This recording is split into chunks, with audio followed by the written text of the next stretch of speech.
As a child, I remember going to church on Sunday mornings, but prior to leaving to go to church, my mother would give me $1. I always remember giving my $1. It was not a very big deal to do that. There were times, because I was a child and I was human, and I am human, I wanted to keep that $1. But I always knew that if I didn't put that $1 in the basket, my mother was going to ask, "What did you do with your $1?" And then I would have to lie and say I put it in the basket when I really kept it in my pocket. So giving that $1 was not that big of a deal for me.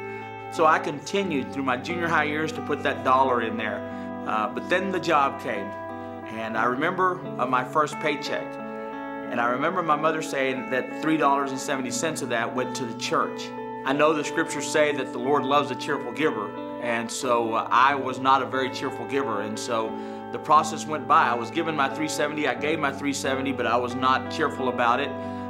But my heart began to change as I began to get an understanding of what really the tithe was. My parents always used the term diezmo, which is Spanish for tithe. And so when I began to connect the two words, tithe and diezmo, I began to understand the diezmo that they always talked about was in essence the tithe. And so apparently I didn't know my Spanish very well, and so began to get an understanding of what it was to give and to be cheerful about it. When Lisa and I married, there was no question. It was understood that we would give a tithe to the church, and a lot of that was because I was brought up in a home where you gave the diezmo, you gave the 10%, and that was instilled in Lisa's life as well through her family.